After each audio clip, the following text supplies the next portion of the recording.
Hello everybody and welcome to this presentation this evening. My name's Emma Ricard. I'm a Regional Director for Homewood Health's Employee and Family Assistance Program, and on behalf of Homewood, welcome you to this presentation on women's mental health, which is by happy coincidence falling on International Women's Day. So, happy International Women's Day for all of you. I do want to let you know that for all participants, your microphones are muted and your videos are blocked, and the chat function is blocked. If you would like to ask questions, and we certainly welcome them, then please use the Q&A function that you'll find either in the menu bar at the bottom of your screen or at the top of the screen. And you can ask those questions at any time. We happily have the assistance of our moderator, Lindsay Duncan, with us here today. And Lindsay is keeping an eye on the Q&A, and if there's a question that she can answer, often we have some tech kind of questions at the beginning, she'll drop her answer in there. And if there are questions that are more related to the content, then I'm going to do my very best to leave some time aside at the end of the presentation to answer your questions. Also want to remind you that this presentation is recorded, and so there will be a copy available. So hope that takes some pressure off of feeling you have to scribble things down. A nice tip always, of course, is if most of us have a mobile phone available, so to take a quick photograph can be another good way to keep a record of information you want to without having to write it all down.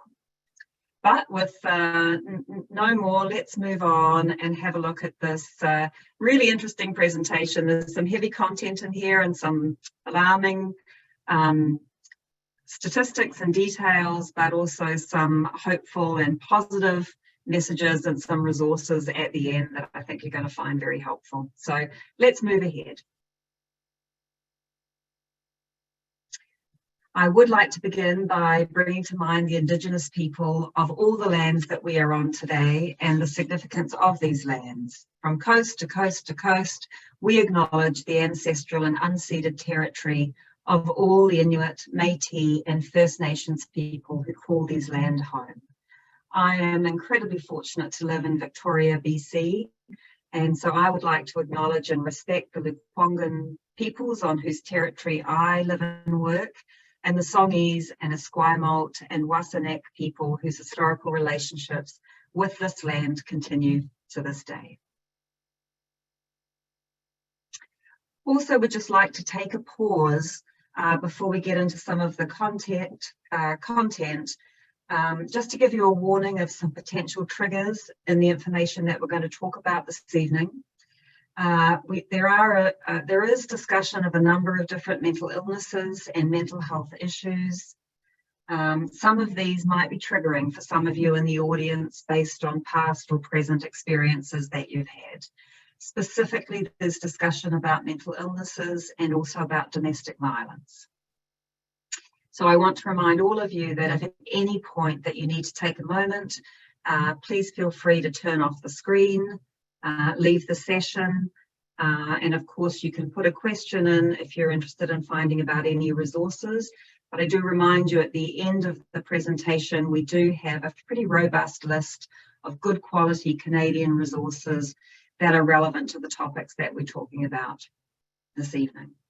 And of course many of you will have the opportunity to access an employee and family assistance program, and there are services available 24/7 through that service. I also want to take a moment to acknowledge social determinants of health.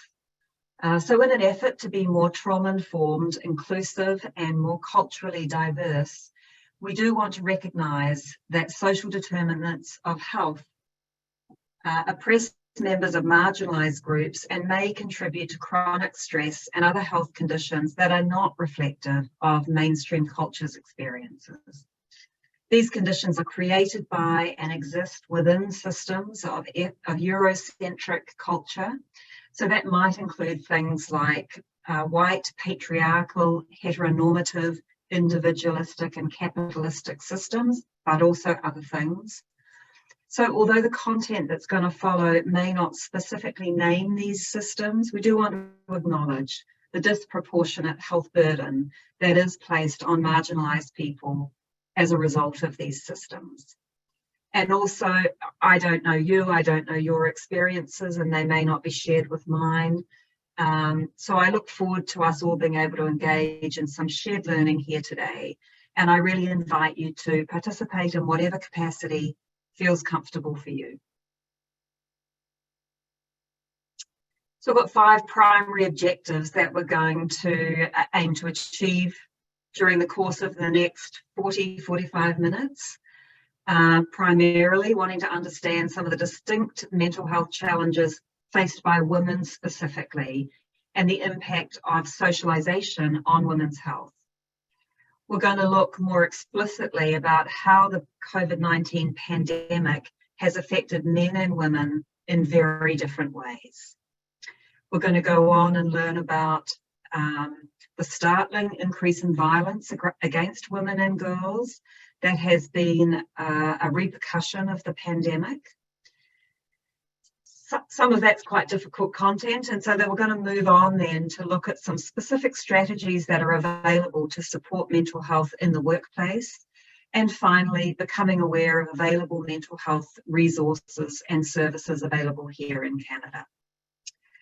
So in order to achieve those objectives, we've set an agenda really running through the same focus. We're going to look at some pretty interesting facts and statistics. We're going to explore in a little bit more depth some of the societal influences on women's mental health.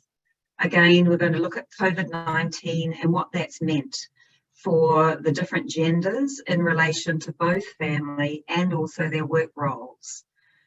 Again, look at in a bit more detail at the impact of the pandemic on domestic violence, both statistics and rates, but also sort of qualitative changes as a result of the lockdowns and other aspects that have been involved in the pandemic over the last 2-3 years. We're going to focus again on, we always want to bring something helpful, strategies for how to be a supportive colleague in your workplace. And of course, those strategies work for us too. So things we can apply for ourselves and others that are around us. And then finishing up with quite a robust list of mental health supports and resources that are available to you, as well as your employee and family assistance program. So the World Health Organization have given us, I really like this definition of mental health, the state of well-being in which every individual realizes his or her own potential, can cope with the normal stresses of life and work productively and fruitfully, and able to make a contribution to their community. Really nice acknowledgement there of the fact that we don't just exist in isolation, but really function within our own society.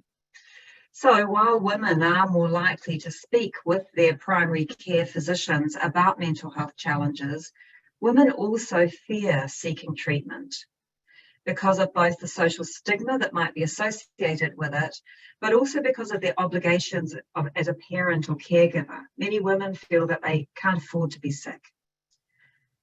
If a woman does not look for help when a disorder first develops, then it might mean that they delay seeking support and or treatment for some considerable time. Historically, treatment has largely ignored gender distinctions. Everyone has kind of been treated the same, even though there are some unique challenges for women with mental health disorders that are tied to our biology. Women often have different responses to medication than men do, and female life cycle events can affect the instance and the way in which mental health challenges present in women. A report that was entitled Women, Mental Health and Mental Illness and Addiction in Canada had a pretty interesting conclusion, which was that women and men's health and health needs are distinct, both because of differences in their bodies and because of differences in how women and men live, work and play, as well as how they were raised as children. In addition, economical, political and societal forces influence women's mental health and women's access to care. So a lot of factors interplaying here. Many gender-based stereotypes also exist, creating societal beliefs that women are more prone to being emotional and therefore having emotional problems. Often, women's biology and reproduction factors into these negative stereotypes. But these physiological distinctions are valid contributors and they do affect women's mental health. Once we begin to open our minds to the fact that women and men do have distinct needs, then we can collectively begin to work on changing our beliefs and others and addressing risk factors that are directly related to economic, social, and gender disadvantages and biases.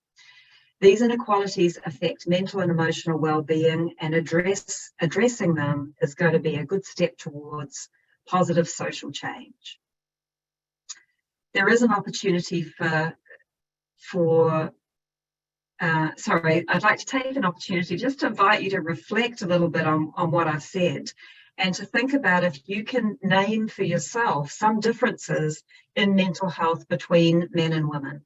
And then you can see if it's reinforced with the material that's coming. But just take a minute to think, what are some of the differences that you might be aware of or would take a good guess at mental health differences between men and women? Let's move ahead and see if you're right. So this is the first of a couple of slides on some facts and statistics that might confirm what you already believe to be true or might be startling to some of you.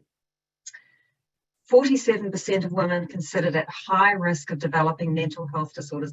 47%. Extraordinary. 25.7% of young women have self-harmed. So that's about twice as high as the number of young men who have participated in the same behaviour. Women coming in as nearly twice as likely as men to be diagnosed with depression. These are not small differences that we're seeing here. And women who have experienced childhood trauma, examples might be sexual abuse and physical abuse, are 3 or 4 times more likely to encounter depression as adults compared to men. So although many mental illnesses seem to be gender neutral, women often have different signs and symptoms requiring different treatments and services. For example, there are gender differences in the age of onset and symptoms of schizophrenia that are not very common, but very impactful mental illness. Women with schizophrenia often develop this condition later in life compared to men and have more hallucinations and psychotic symptoms than men do. It's another disorder, bipolar disorder. It's characterized by people having mania or periods of excessively high mood, followed by periods of depression or excessively low mood. So with bipolar disorder, women tend to develop more rapid cycling forms, so more quickly moving through the highs and the lows, also experiencing more anxiety and depression and medical illnesses than men do. Women also have a higher chance of being hospitalized when they're in that manic phase of bipolar disorder. So lots of evidence showing that mental illnesses are not, in fact, gender neutral. Some more statistics on this slide here for you to review. Women tend to experience more concurrent mental health disorders, so having more than one distinct mental illness at the same time. A common example here is having depression and anxiety, perhaps also having agoraphobia, which actually relates to a fear of open or crowded spaces, fear of leaving your home and being in a place where it might be difficult to leave or escape from. Also at the same time, potentially having panic disorders or somatoform disorders. So these are disorders characterized by physical signs and symptoms rather than psychological ones, but not fully able to be explained through medical diagnoses. And then, of course, post-traumatic stress disorder, which I think we're all learning a lot more about now. It's been some wonderful sort of public education about that specific anxiety disorder. Interesting to hear that, or learn that, women actually have significantly higher rates of developing PTSD following the exposure to a traumatic event. You know, at least double that of men. That was actually surprising for me to read, maybe for some of you. And finally, alarmingly, 80% of individuals with eating disorders are women, or maybe not alarmingly when we think about what we know about social media and the impact, and there's certainly some more content about that later on in the presentation. But eating disorders, in fact, have the highest overall mortality or death rate of any of the whole range of mental illnesses, and for that reason need to be taken very seriously.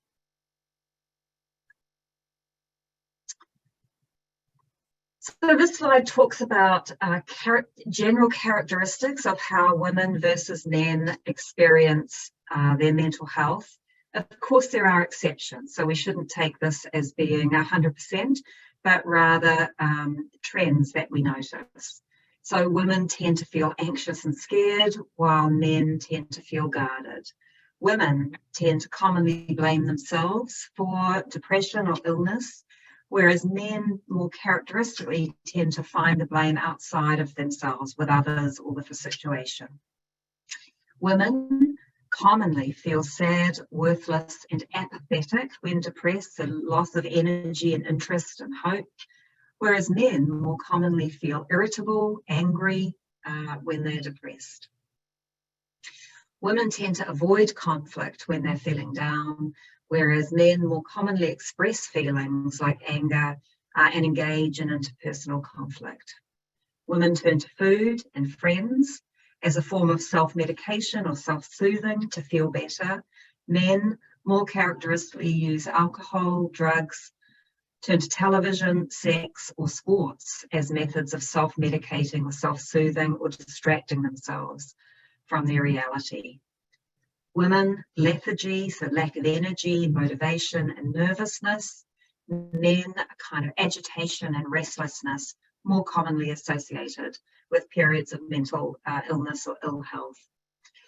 Women, in fitting to the stereotype, tend to more easily talk about feelings of self-doubt and despair, whereas men more commonly hiding those feelings because a lot of societal messages about that being a sign of weakness. There's some really significant differences highlighted here.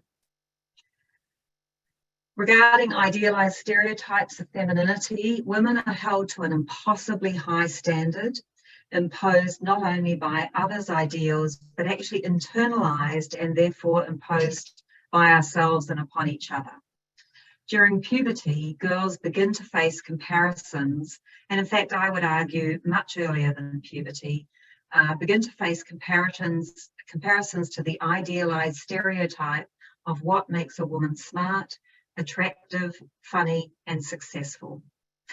A global self-esteem study reported that as women develop cognitively, they begin to base their evaluations of self-worth on external feedback and social comparisons, which can produce more accurate judgments of where they stand in relation to others.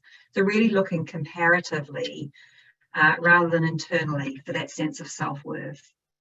Family members and friends may be inadvertently contributing to those very same ideas with messages such as complimenting women or girls based on appearance factors, whereas often complimenting boys or men based on things they can do. And often messages around eating, you know, watch what you eat, be careful what you eat, do you need that extra piece?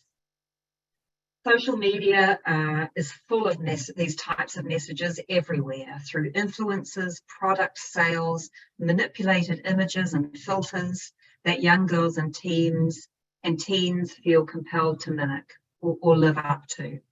In turn, they're at risk of developing severe mental health issues such as anxiety disorders and depression, because so many of these unrealistic standards are just completely unattainable.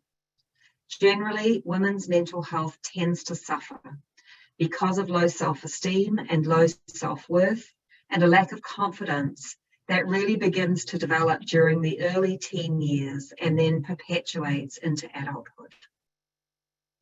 In the bubble on the slide, you're seeing reference to a survey of more than 1,300 girls who were between the ages of 8 and 18 and their parents. And the results of that survey showed that up until around the age of 12, there was virtually no difference in confidence between boys and girls. But by the age of 14, the average girl was far less confident than the average boy, a drop of about 30%. So nothing small, it's an alarming difference. Women are often socialized to hide their real, true emotions. So this can create an inner conflict and introduce increased anxiety and chronic stress. Both of these tend to boost the odds of developing depressive disorders.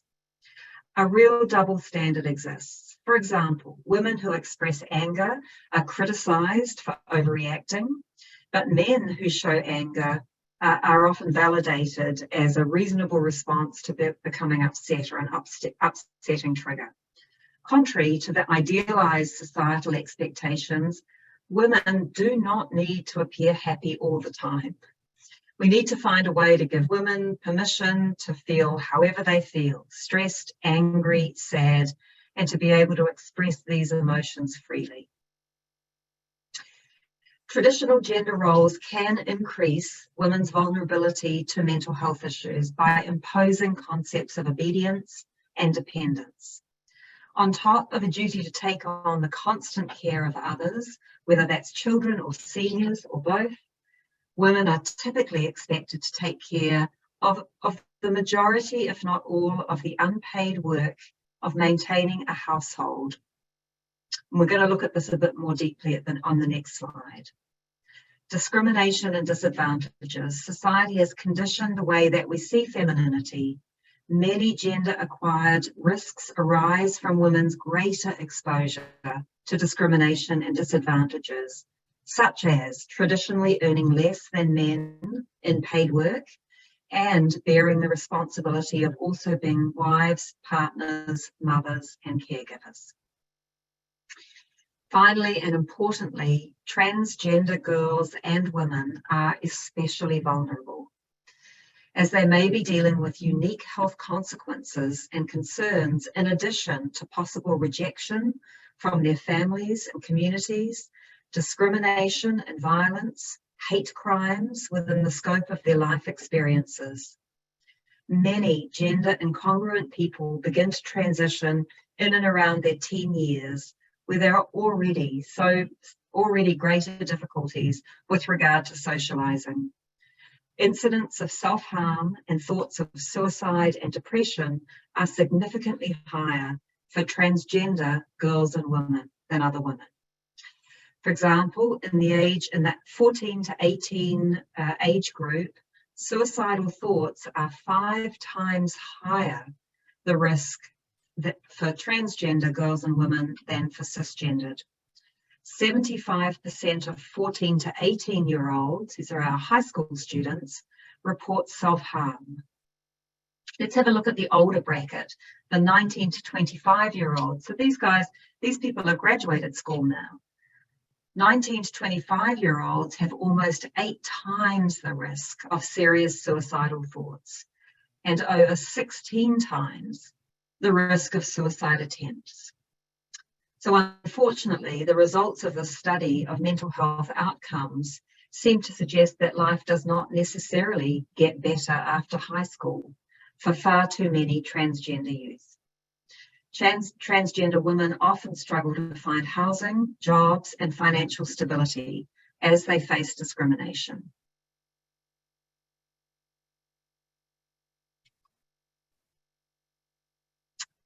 Many women struggle with their identities and feeling fulfilled in their adult lives.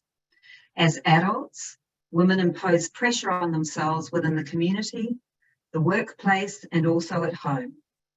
We know that traditionally women take on a higher proportion of caregiving, both children and elderly family members, than men do.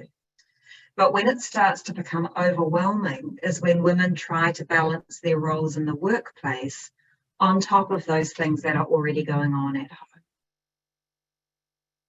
The burden of all of these responsibilities greatly increases their states of stress, which not only affects mental health, but physical health too. A World Health Organization report has pointed out that the inequity of the division of labour was the most important predictor of depressive symptoms, rather than the absolute number of hours worked. I think that's important. The inequity of the division of labour was a more predictive factor of depressive symptoms than the absolute number of hours worked. There are also other fairly distinct factors which increase a woman's risk of developing mental health challenges.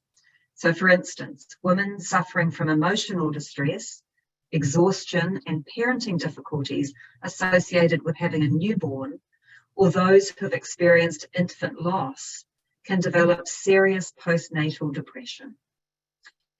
This can lead to feeling isolated and unable to cope with the stress and added responsibilities due to the biological and physiological changes their bodies are undergoing in that post-pregnancy period.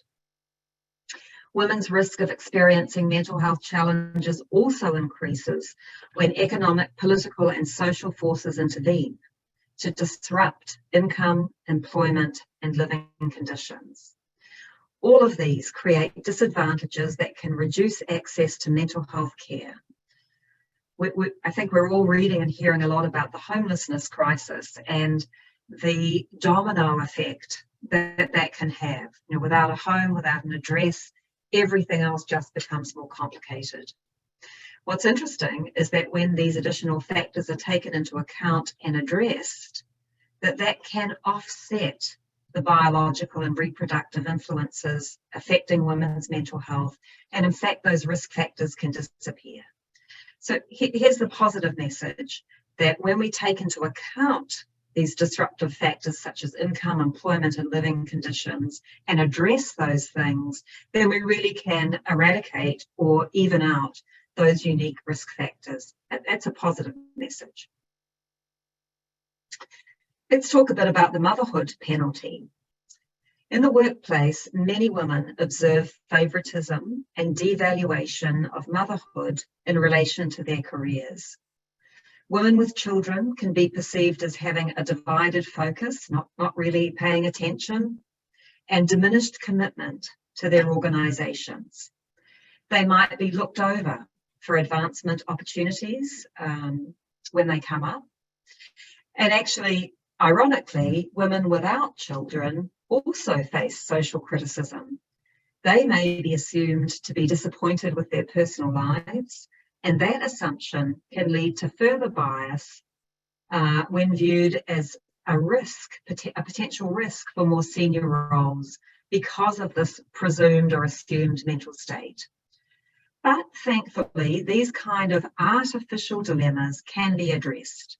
Again, diversity and inclusion programs aim to expose inequities and reveal some of these deep-seated problems, such as implicit bias within organisations. The pandemic has certainly exacerbated some of these problems. Almost 500,000 Canadian women, 500,000 Canadian women who left the workforce during the pandemic have not returned as of March 2021. And more than 200,000 women became long-term unemployed due to the pandemic. In fact, on this day, International Women's Day, 2 years ago, so March 2021, Justin Trudeau, I think he's been well quoted, said, "This crisis has created a she-cession and has threatened to roll back the hard-fought social and economic progress of all women. And I'm not confident that the situation is much improved 2 years later." So one of the things are decreased wages. In Canada, having a child decreased a mother's wages by 5 cents an hour compared to a woman without children. That's from 2015. The United Nations Human Rights Committee report cited a concern about the persisting inequalities between women and men in Canada, and in particular, how it disproportionately affects low-income women, and in particular, minority and Indigenous women. We also face a hiring bias. So prospective employers call mothers back about half as often as they call non-mothers back about a job possibility. So those statistics are 2001. The probability of receiving a call back from a potential employer decreases initially with a maternity leave. So being a mother and having taken a maternity leave work against women in hiring situations. The study the stats came from noted that policies to increase the employment of and the labour force participation of women should be targeted specifically to women, and in particular to women with young children. This is a particularly vulnerable group. There's also a competence perception. The original motherhood penalty study states that describing a consultant as a mother led to evaluators rating her as less competent than if the same consultant was described as not having children. So it seems that people are assuming that mothers are not as committed or ambitious in their careers. Another study showed that after the birth of their first child, a mother's chances of becoming a manager declined slightly. Interestingly, a father's chances of becoming a manager rose steeply over the long run. So while a dad's opportunities are increasing steadily over time, a woman's chances are decreasing after the birth of that first child. And of course, we know many women have more than one child. We also need to consider maternity leave penalties. The same study surveyed more than 1,000 women across Canada to look at maternity leave in the last 10 years. Found some interesting things. 1/3 of mothers reported that they were discriminated against due to being a mother in the workplace. 95% of respondents did not receive any formal support during their maternity leave transition, and 58% of workplaces don't have any formal policies around maternity leave or returning to work following a maternity leave. In fact, only 10% of women were provided with information about their rights and accommodations related to breastfeeding or pumping in the workplace. Sadly, found that maybe not surprisingly, 40% of women considered quitting during the return to work process following a maternity leave. And of course, childcare issues, something that's been in the news a lot lately. In metropolitan areas with high daycare fees, the gender employment gap is even higher. For example, the high cost of daycare and the limited space available in Toronto and Vancouver particularly are linked to a higher gender employment gap in those cities compared to other locations.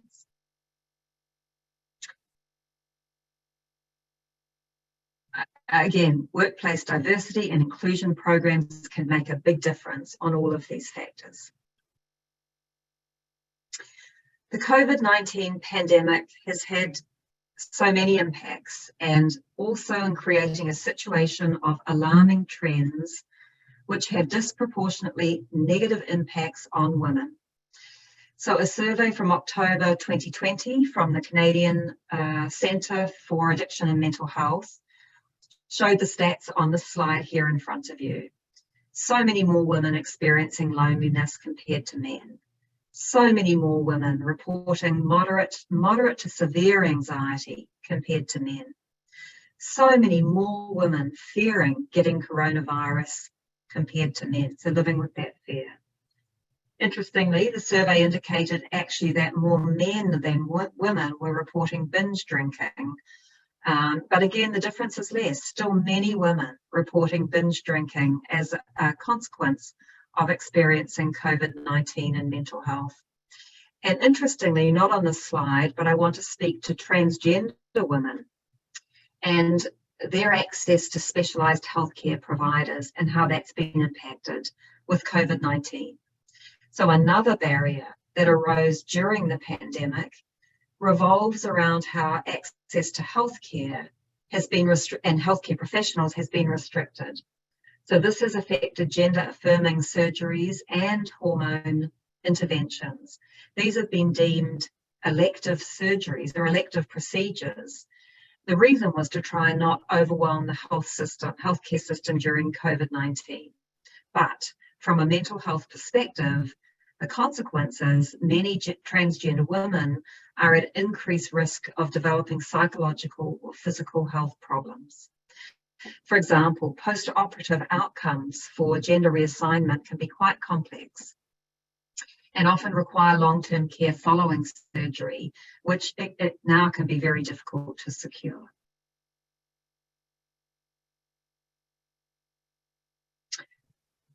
So COVID-19 is affecting women also at work and affecting women's careers.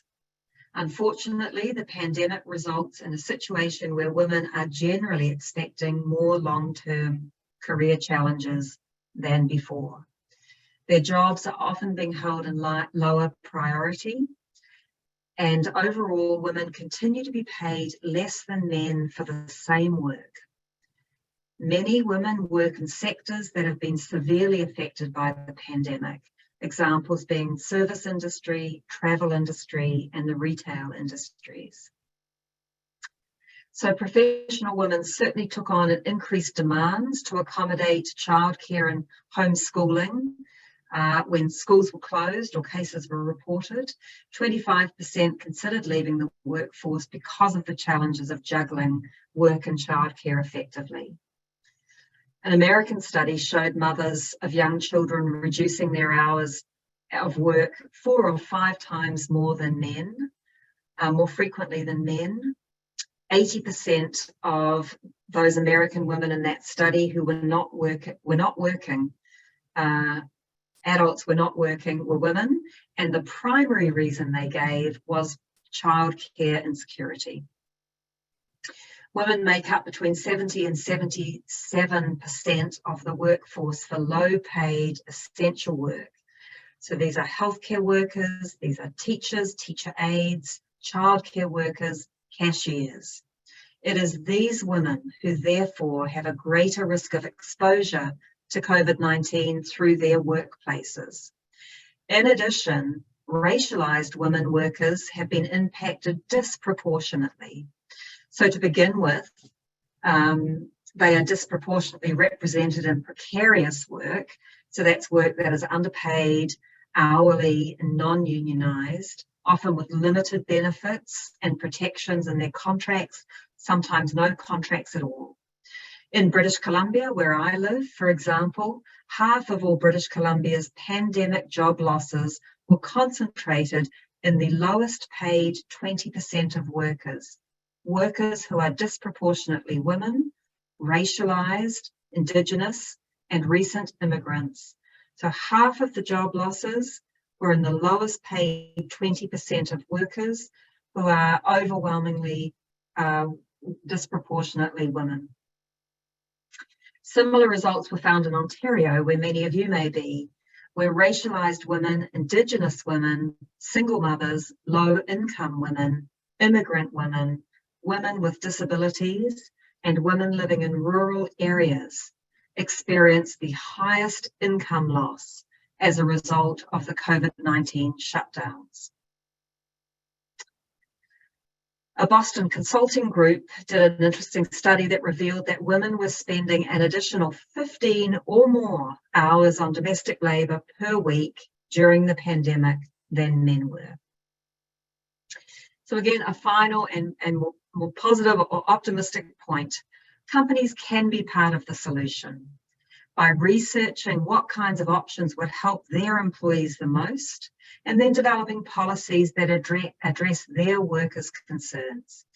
Communicating clearly with all employees about workload, flexibility, expectations, and resources that are available for mental health is absolutely essential. Education, awareness, and acknowledgement of differences through this type of training is a good start. And you can also be an ally at home, in the workplace, and in the community.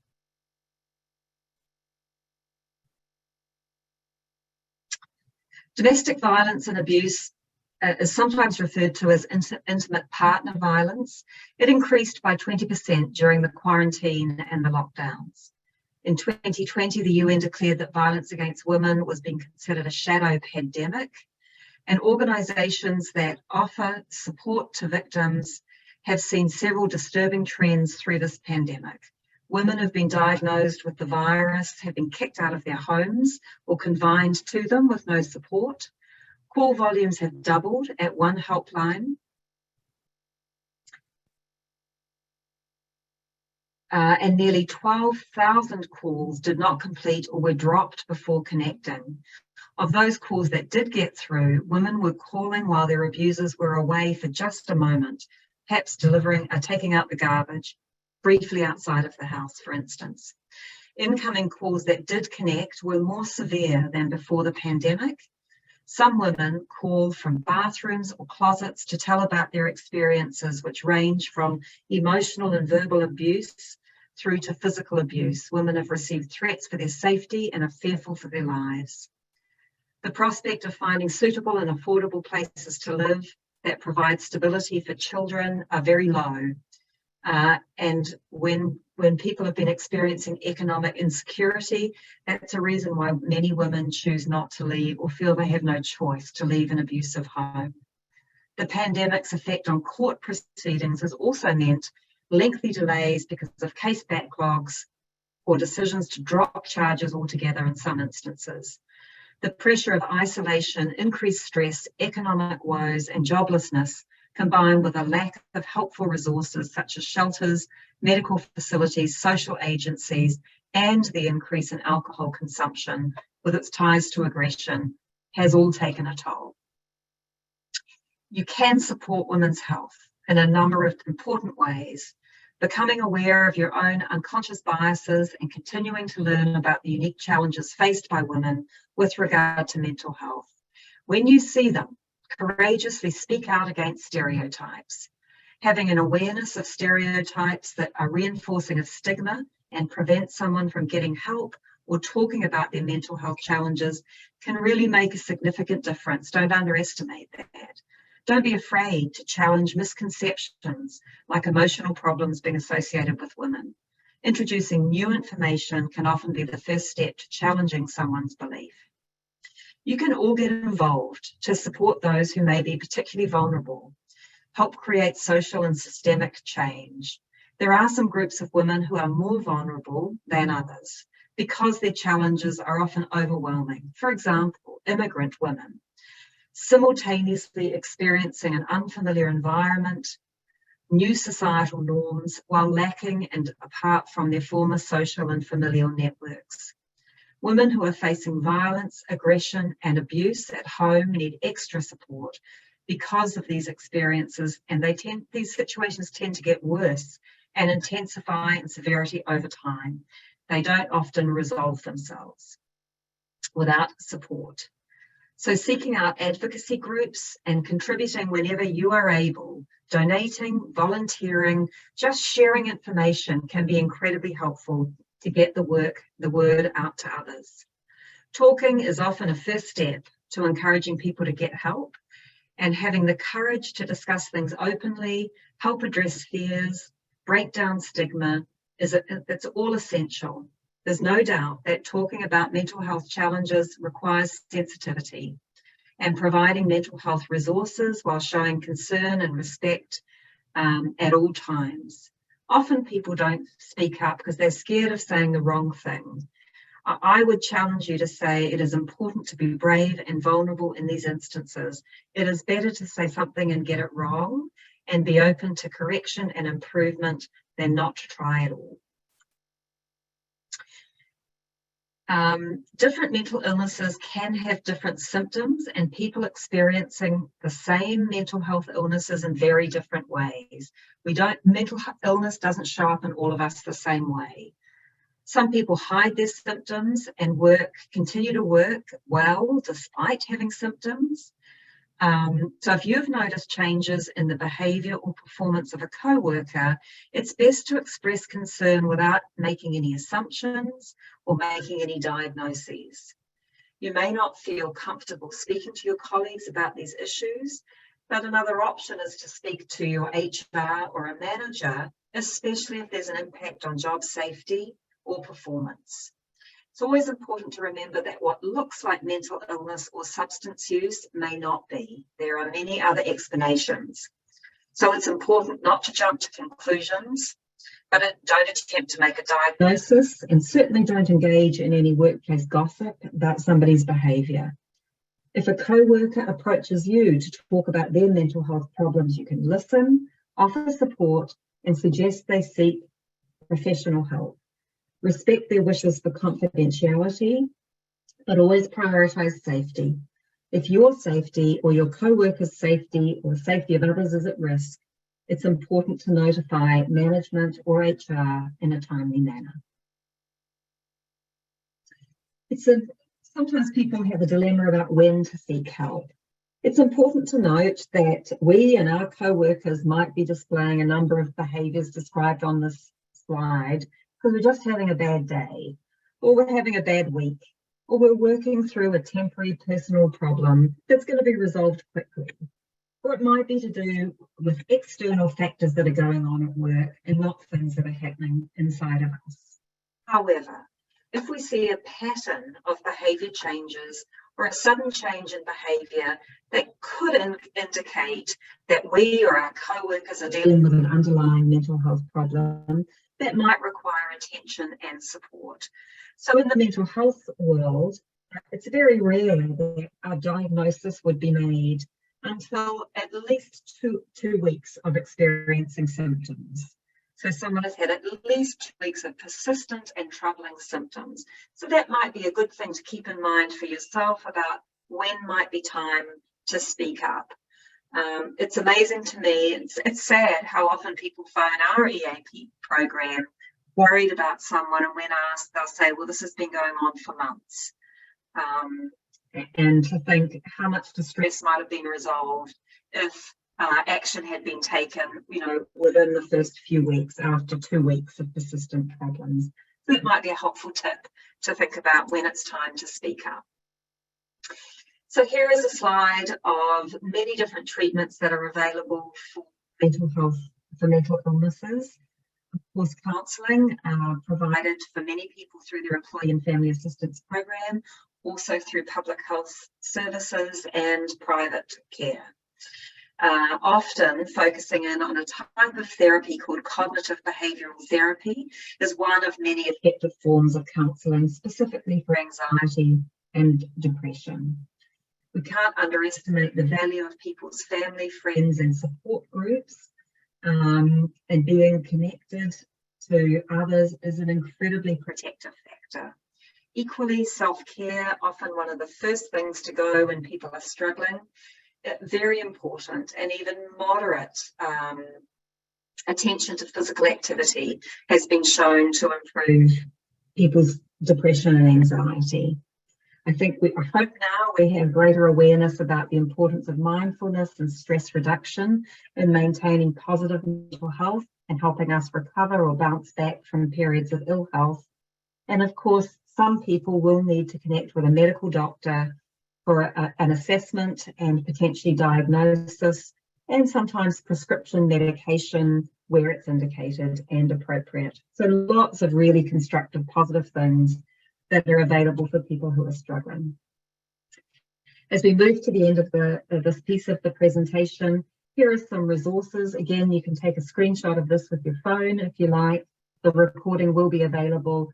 All good quality Canadian resources. This top one here, Wellness Together Canada, this is a federally funded program through Health Canada, available to any Canadian. It's a website with a wealth of interesting resources and also has some access to short-term counselling. So take that picture if you wish, or also know that will be in the recorded presentation for you. So in summary, I hope we've been able to achieve our objectives by working through the agenda. it's important to remember that by working together to understand the influences women encounter when it comes to mental health challenges, we can help to encourage broader access, break down stigma, and help women develop the mental health, strength, and resiliency that they need in order to diminish the challenges that they face. So I'm going to open up to thoughts and questions by having a look. Please do remember there's a Q&A function at the menu bar on either the top or the bottom of your screen where you can ask some questions. Just before, there's 4 slides. I'm just going to show you quickly of the references for the content of the presentation. I know some people are always interested. Again, a reminder, this will be available to you, but this is the first. This is the second. Again, if you wanted to take a photograph. This is the third. And this is the final. Okay, so I'm going to have a look and dig into the questions for the final 10 minutes that we have available. This question, I wonder about other addictions such as gambling. There are so many online sites that are advertised all over the media. You're right, there are a number of other addictions alongside substance use addictions, a number of behavioural addictions related to shopping, gambling, sex. I don't have any specific statistics about how these might impact women in a way that's different than men, but it's good that we're mindful of them. And again, anyone struggling with any of those kinds of addictions can get some support and help from the resources that were listed. Flip back to that slide.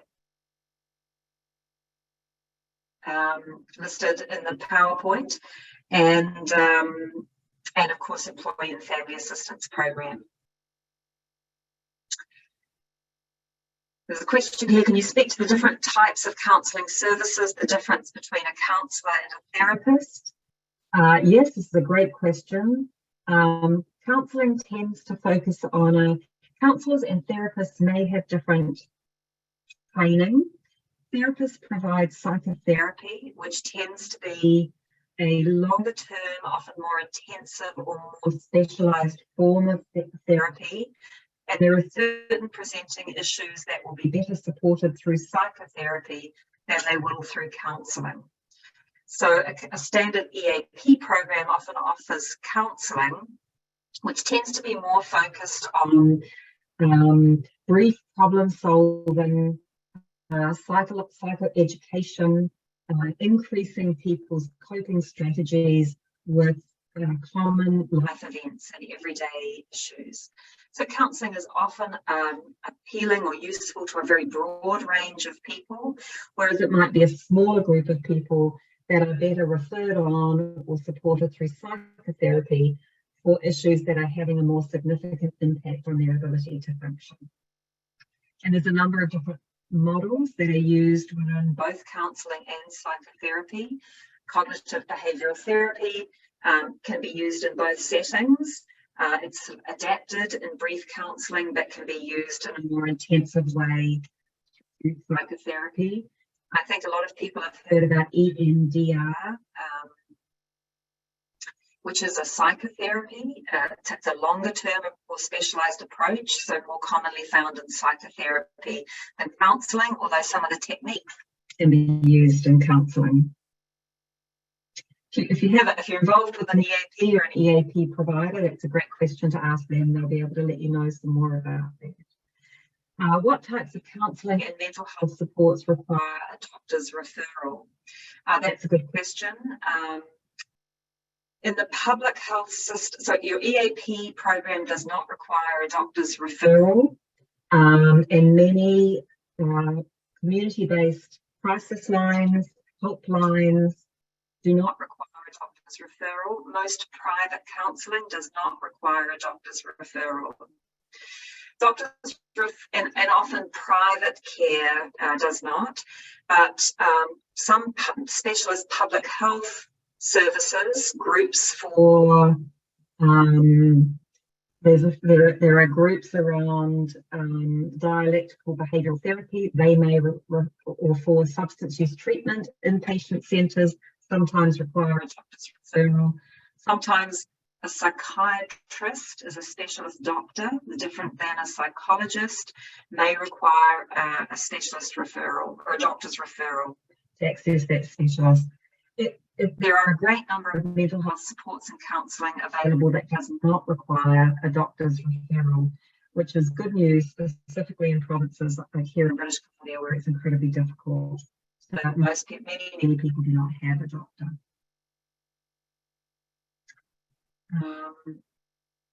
I love to help people whenever I can. I have a friend who's really struggling with overwhelm, and I'm trying to help her because I just went through it myself.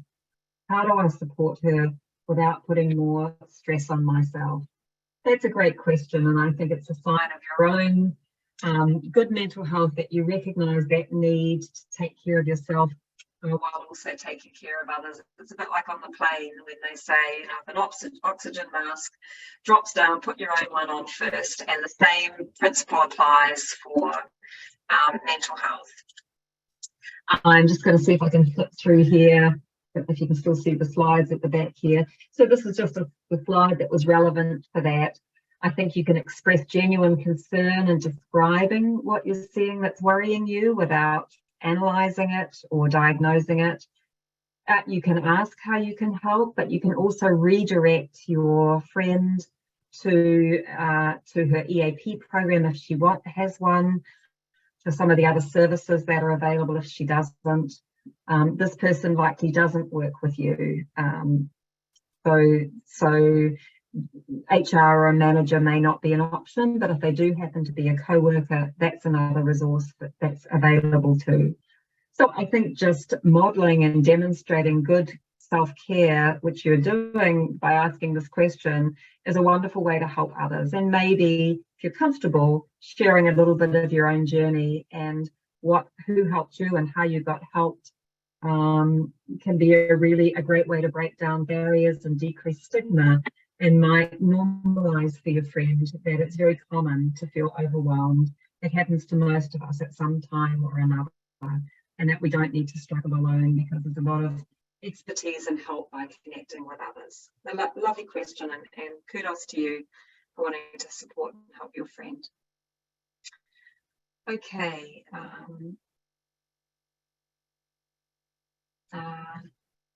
So some thanks. Nice to see women uplifting other women. I couldn't agree more. Not a question, but a comment. If you're someone who's been given medication by a doctor to help, there is nothing wrong with taking medication to help.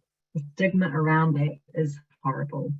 Thank you for that comment, Kayla. I agree absolutely. Mental illnesses are illnesses just like any other illnesses, and for some people, medication, when prescribed by a doctor and taken as prescribed, is literally life-saving.